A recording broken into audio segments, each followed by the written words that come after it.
Assalamualaikum warahmatullahi wabarakatuh. Selamat sore untuk kita semua. Di sini saya akan mempresentasikan hasil kerja tugas kami sebagai nilai tugas UTS semester 6. Di sini saya akan melanjutkan presentasi dari Mbak Ans tadi, yaitu pemerintah di sini berperan penting dalam stabilitas kesejahteraan suatu negara. Banyak permasalahan yang harus dibenahi oleh masyarakat dan pemerintah itu sendiri, seperti hal yang kemiskinan yang melanda rakyat Indonesia, banyaknya koruptor yang merampas hak masyarakat banyak, kualitas pendidikan yang rendah, dan didasari mahalnya pendidikan itu sendiri, menegakkan hukum di Indonesia yang lemah dan terkadang dapat digadaikan dengan uang, pengelolaan sumber daya alam yang masih harus dimaksimalkan, banyaknya kerusakan lingkungan yang diakibatkan oleh tangan-tangan orang yang tidak bertanggung jawab, banyaknya kesenjangan sosial, kemacetan di mana-mana, pengangguran merajalela, banyaknya daerah yang terisolir dan belum mendapatkan perhatian dari pemerintah secara khusus. Malahnya kesehatan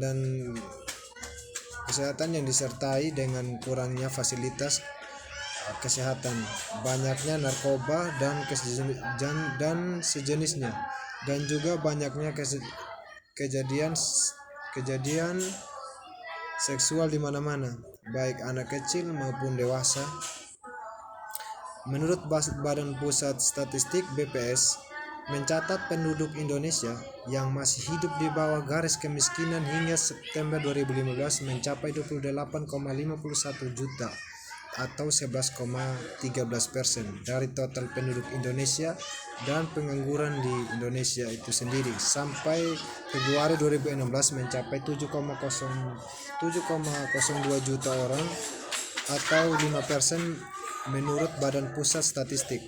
Adapun kualitas pendidikan di Indonesia itu sendiri masih sangat rendah, baik dari segi pengajar, sarana prasarana, jarak yang harus ditempuh, dan juga transportasi, dan juga mahalnya biaya pendidikan. Banyaknya aksi korupsi, dan ini dibuktikan dari survei persepsi korupsi yang dilakukan pada 11 kota di Indonesia, dan ini menunjukkan 9,1%, dan alokasi jasa suap mencapai 7,4%.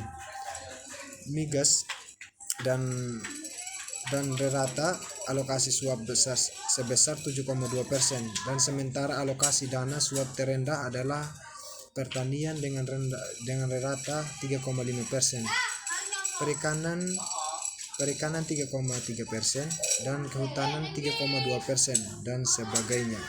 Dan berbagai macam permasalahan yang terdapat dalam negara berkembang, atau contohnya di Indonesia sebagai negara berkembang, di sini masih banyak kekurangan untuk mesejahterakan baik masyarakat maupun negara itu sendiri, karena banyaknya sesuai yang saya bacakan tadi, bahwa banyak sekali angka pengangguran dan jumlah kemiskinan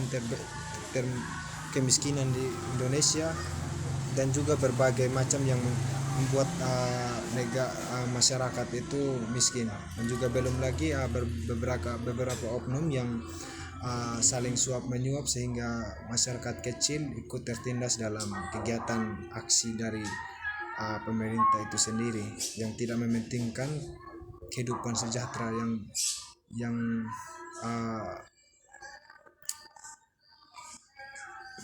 membuat kehidupan nyaman sesama manusia. Di sini ada strategi menurut kami yang kami sudah mempelajari dari berbagai macam yang terjadi pada negara berkembang seperti contohnya negara Indonesia. Itu yang pertama, memperbanyak lapangan pekerjaan agar mengurangi pengangguran, karena berbagai macam berbagai daerah masih ketinggalan lowongan pekerjaan atau tempat kerja bagi masyarakat, sehingga banyaknya pengangguran. Untuk itu pemerintah uh, setidaknya memberikan lapangan pekerjaan yang setimpal dengan pengangguran yang ada pada daerah tersebut. Dan yang kedua, meningkatkan kualitas pendidikan agar meningkatkan mutu SDM, yaitu meningkatkan mutu SDM itu dengan cara meningkatkan pendidikan di berbagai daerah, sehingga semua daerah-daerah maupun provinsi itu mendapatkan pendidikan yang layak, yang seharusnya. Karena selama ini masih banyak daerah-daerah itu yang belum mencapai pendidikan yang sesuai dengan kemakmuran bangsa ini. Dan yang ketiga, strategi ketiga yaitu meningkatkan kualitas kesehatan agar meningkatkan kualitas SDM. Jadi di sini poin ketiga itu yang meningkatkan kualitas kesehatan. Jadi banyak sekali di daerah-daerah di Indonesia itu yang masih ketinggalan kesehatan. Contohnya itu di NTT, di sana masih jumlah terbesar gizi buruk pada anak-anak usia dini di NTT. Seharusnya pemerintah memberikan kelayakan atau memberikan suatu asupan untuk meningkatkan akses kesehatan yang ada di NTT maupun di daerah-daerah lainnya. Dan yang keempat, poin yang keempat, mengoptimalisasi tentang permasalahan penduduk agar persebaran penduduk di tiap-tiap daerah merata. Jadi pemerintah sini mengoptimalkan persebaran penduduk di tiap-tiap daerah agar merata sesuai dengan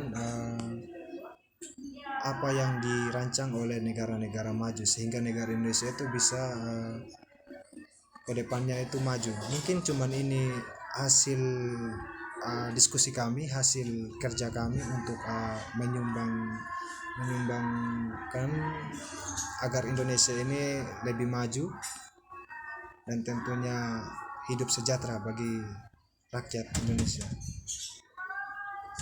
Assalamualaikum warahmatullahi wabarakatuh. Sekian dan terima kasih.